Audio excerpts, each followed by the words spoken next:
Gelçi dostum avuğa gel, kısmatına avuğa gel. Korkma birevde bilmez, göterilmez kavga gel. Altın yüzlük vereyim, takıp yüreğim yalı.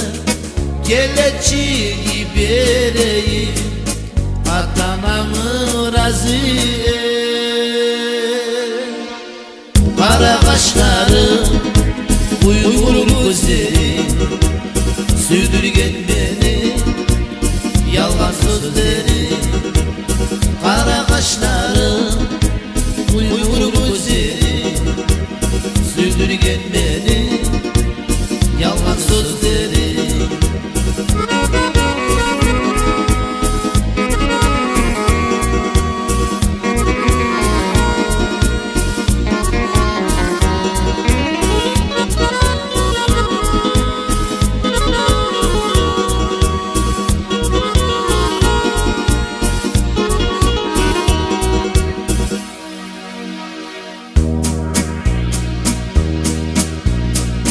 Bir sağa tarık bulsa, getirelim sanımını.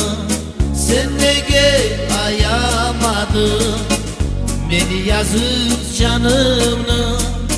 Gelçi dostum pavuğa gel, kurbanı aşamağa. Adama tığlasam, kıyın var yaşamağa.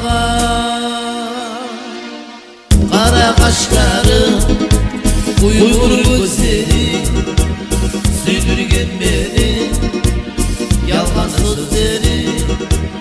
Kara kaşları, uygur gözleri, sürdürgen beni, yalgan sözleri.